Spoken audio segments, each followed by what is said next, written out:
dulu. Okay, so sekarang ni saya record. Okay. Sambung sikit lagi nah.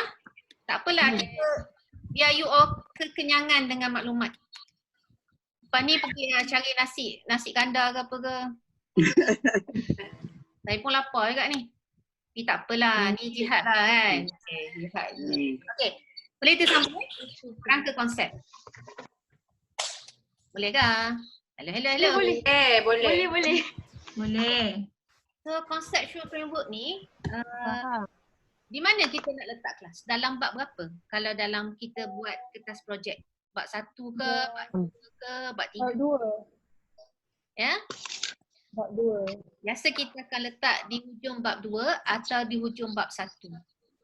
Ya? Tapi gaya UKM, dia biasanya dia minta you all masukkan kerangka konsep itu di hujung bab 1. Tetapi secara falsafahnya sebenarnya, yang paling sesuai untuk kita letakkan kerangka konsep ialah di hujung bab 2.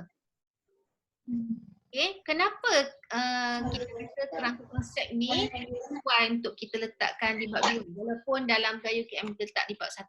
Tak kisahlah dia nak letak kat mana, itu bukan perbincangan ataupun perbahasan kita. Cuma kita nak faham apa itu kerangka konsep dan bagaimana kita nak membina kerangka konsep serta kenapa kerangka konsep itu perlu di dalam proposal kita. Okay. So ini adalah makluman tentang konsep lah. Dia kata konsep ni satu image ataupun simbol yang mewakili sesuatu idea.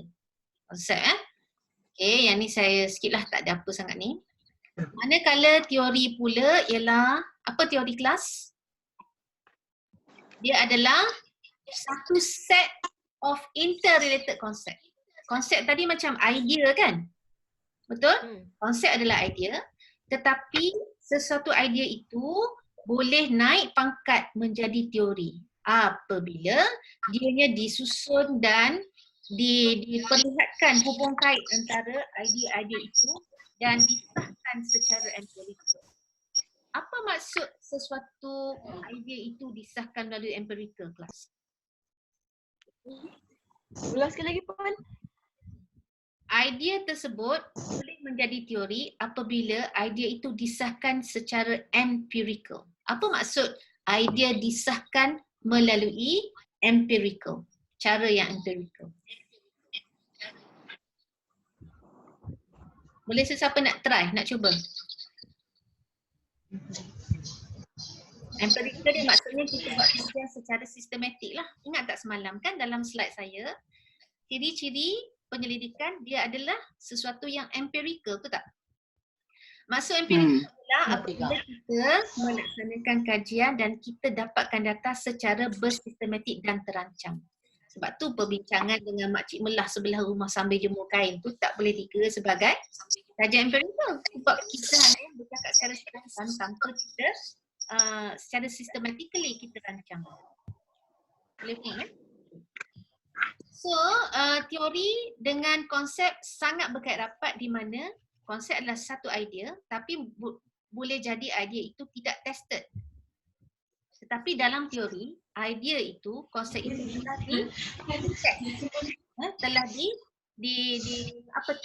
telah diuji. Telah diuji, maka jadilah dia satu teori. So, dalam kerangka konsep, apa dia yang perlu ada dalam kerangka konsep kelas? Dia ada assumption. Tolong mute siapa yang ting tang tung cang gitu tu. Tolong mute Kita ada konsep, kemudian kita ada assumption iaitu andaian. Kita andaikan apa? Apa yang kita andaikan? Boleh jadi hubungan, betul tak? Boleh jadi sumbangan, ya? Boleh jadi juga pemboleh ubah yang menentukan perbezaan dan sebagainya. Okey? Mengandungi ekspektasi, kepercayaan dan juga teori. Itu saya ambil daripada buku Miles and Huberman. Miles and Huberman juga kata kerangka konsep ni dipermudahkan dalam bentuk apa? Visual. Apa maksud visual? Visual adalah representasi perwakilan kepada teks yang panjang tetapi diubah dalam bentuk visual form. Visual form boleh jadi apa kelas? Rajak. Raja, Graf. boleh jadi infografik, betul tak? Boleh jadi ikon. Jadi kita visualizekan, kita grafikkan maklumat dalam ayat yang panjang tetapi kita ringkaskan untuk menunjukkan konsep hubung kait antara sesuatu teori, hubung kait antara teori dengan pembeli ubah yang kita nak ukur dan sebagainya. Okey? So, dalam kerangka konsep kita perlu adalah faktornya, konsep ataupun pembeli ubah yang macam kita sebut tadi. Oh my god. Oh my god, 我错过很多。 Apa cerita tu? Okay.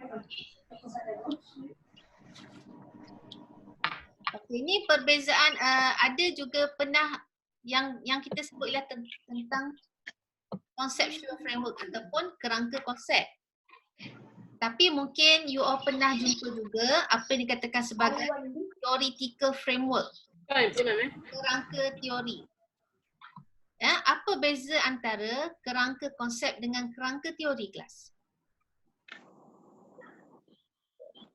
Apa beza kerangka konsep dengan kerangka teori? Sebenarnya kalau kita tengok, kedua-duanya ni sebenarnya 要我开给你啊，开给你。 boleh kita guna pakai secara interchangeably. Walaupun ada setengah-setengah rujukan mengatakan kerangka teori lebih khusus berbanding kerangka konsep. Tapi saya rasa you all tak perlulah terlalu macam apa lah, kenapa saya nak guna theoretical framework ke nak guna conceptual framework. Kebiasaannya dalam penyelidikan, dalam penulisan kita akan gunakan satu kelas theoretical framework ke conceptual framework. Conceptual. Yes, kita lebih banyak gunakan kerangka konsep. Kerana di dalam kerangka konsep mengandungi bukan sahaja konsep-konsep tetapi teori dan juga pembeli ubah. Tetapi mengikut satu pendapat, kalau theoretical framework, dia lebih khusus kerana elemen yang ada di dalam theoretical framework hanyalah elemen-elemen dalam teori yang kita pilih. Maknanya dia tak adalah variable lain, tak ada pembeli ubah dan sebagainya. Sebab itu dia katakan, kat sini kalau you nampak, conceptual dan theoretical framework ni sometimes dia unclear dan boleh intertwine. Maksudnya boleh diguna pakai lah. Sometimes orang guna theoretical, sometimes orang guna conceptual framework. Okay. Saya tak nak you pening-pening. Faham setakat itu saja dulu. Conceptual framework ialah apa dia? A concept or model of what is out there that you plan to study and of what is going on with these things and why. Atau dengan kata lain, bila kita ada kerangka konsep, dia seolah-olah macam satu tentative teori lah. Ataupun bila orang tengok conceptual framework ni, apa yang mereka sepatutnya boleh dapat? Apa expectation pembaca bila dia tengok conceptual framework? Gambaran tentang kajian. Gambaran tentang kajian, gambaran tentang keseluruhan kajian yang mencakupi apa? Apa teori yang kita pakai? Lagi? Hubungan. Apakah hubungan ataupun inilah hubungan antara pembeli ubah kan? Apa dia pembeli ubah yang kita guna tadi? Contohnya ada apa? Jantina pelajar, jenis sekolah pelajar kan? Atau kalau kajian kita terhadap guru, kita tengok apa dia? Yang kita sebut tadi, pembeli ubah cikgu tadi. Pengalaman mengajar, Pengalaman. Bidang pengajaran, mata pelajaran yang diajar. yes, subjek yang diajar. Lokasi sekolah. Lokasi sekolah. Very good. So maknanya dalam kerangka konsep, bila pembaca tengok kerangka konsep kita, dia boleh tahu beberapa perkara. Pertama, dia boleh tahu, okey, kajian kita ni sebenarnya nak tengok tentang apa? Jadi kalau kajian kita tentang katalah kemahiran membaca, maka perkataan kemahiran membaca itu sebagai satu pembeli ubah yang kita ukur perlu ada dalam kerangka konsep. Kemudian yang kedua, bila orang tengok kerangka konsep, dia akan tahu apa dia teori yang kita guna dalam kajian kita. Faham tak? So macam saya katakan tadi, at least you kena ada satu teori yang mendasari kajian yang you nak buat. So teori tu jangan tanya saya lah. Teori tu you kena sendiri. balik pada bidang masing-masing lah. Dan juga kepada area of research yang you nak guna pakai. Mungkin ada teori behaviorism kan, mungkin setengah orang gunakan teori diffusion of innovation, mungkin ada setengah orang guna teori Utah dan sebagainya. So teori mungkin berbeza antara satu pengkaji dengan pengkaji yang lain bergantung kepada apa yang dia nak kaji. Okey, dua perkara dah. Apa dia tadi yang saya sebut dalam kerangka konsep perlu ada? Pertama, Allah sudah bilang. Teori. Teori. Teori. Teori yang kedua apa dia? Kemahiran. Yang pertama, Boleh ubah. boleh ubah ataupun isu utama dalam kajian kita kan. Kalau kita bercakap tentang kemahiran Linus, itulah isu utama. Kalau kita bercakap tentang tekanan emosi tadi, tekanan emosi lah utama. Okey? Kemudian yang pertama kita teori. Yang ketiga kita tengok apa kelas. Mungkin kita tengok model. Berkemungkinan dalam setengah-setengah kajian, dia ada selain pada teori, dia juga ada guna model. Ya? Model AP ke, model Morrison MCAN. Tapi saya tak pastilah dalam bidang kajian you all ni sama ada model atau tidak. Tetapi yang wajib teori mesti ada. Model berkemungkinan tak perlu. Selain daripada bidang kajian, selain daripada teori-teori, selain daripada model, apa lagi yang perlu ada dalam kerangka konsep?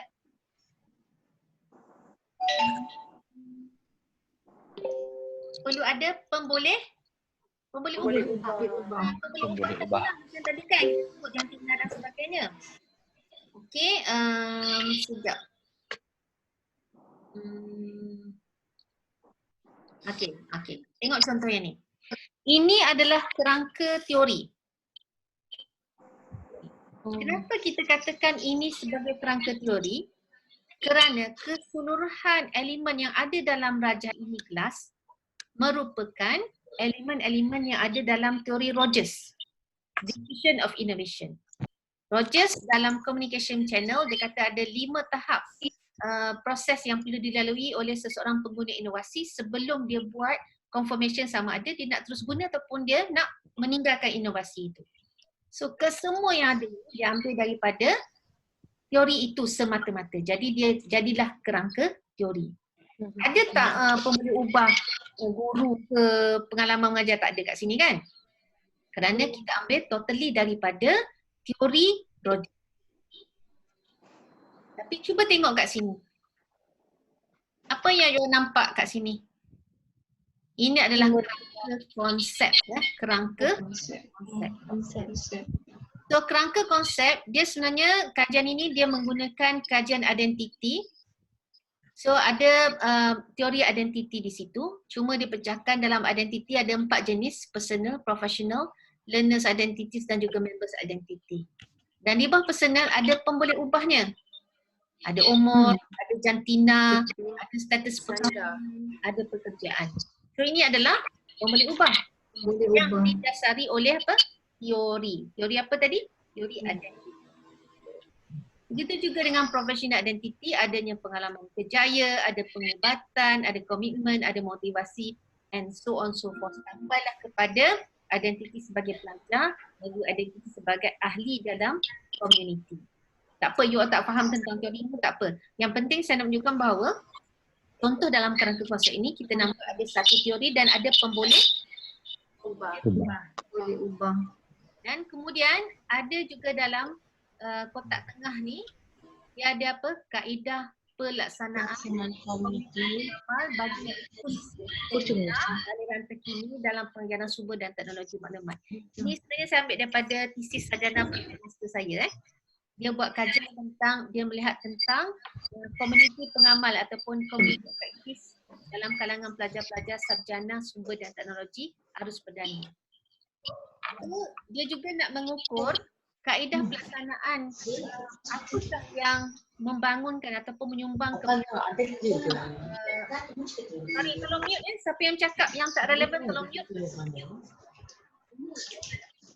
Yang pertanyaan cakap tolong mute. Okay, so kaedah pelaksanaan ini ada secara bersemuka, blended, e-forum, M-learning, pengajaran berasaskan aktiviti. Okay kelas, saya nak tanya.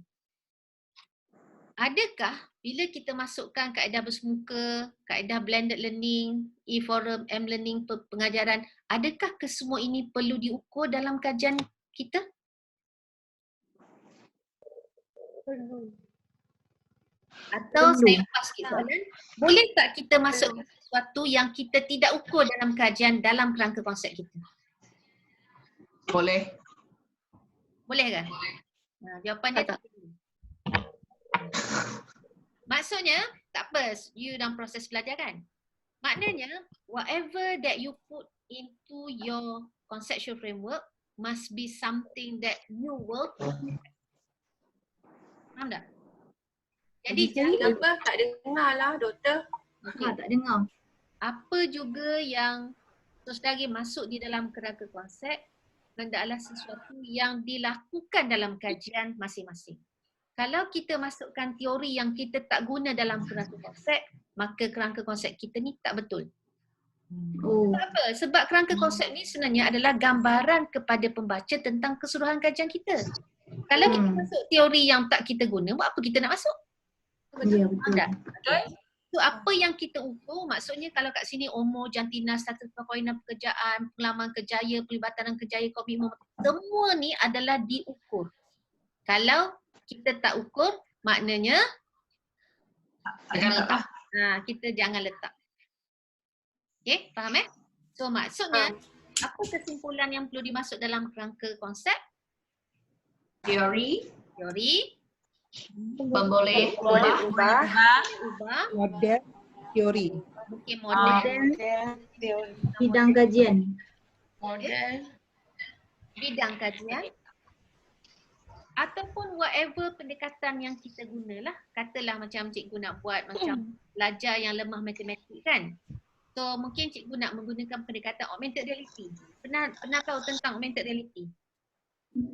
Yang bila scan tu keluar gambar dalam handphone tu kan, okay, keluar video dan sebagainya. So augmented reality tu perlu tak masuk dalam kerangka konsep? Kita guna dia.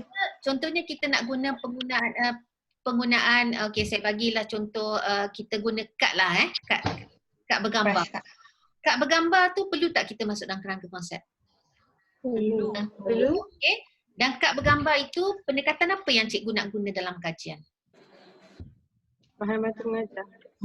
Bahan mawjud. Mawjud. Pendekatan apa? Contohnya nak buat space ke kan? Nak buat collaborative learning ke? Nak buat pembelajaran secara orang kata challenge based learning ke? So maknanya pendekatan yang cikgu nak guna dalam UOP kajian could be also included di dalam kerangka konsep ini.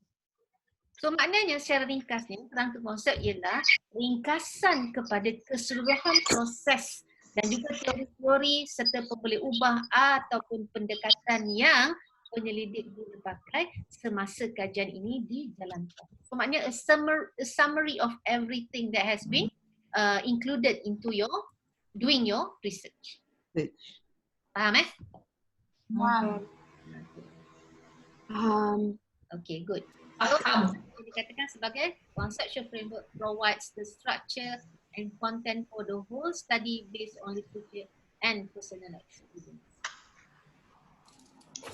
Okay, so you all boleh tengoklah langkah-langkah macam mana kita nak menghasilkan kerangka konsep. Of course, kena baca terlebih dahulu, tengok dalam literature kan.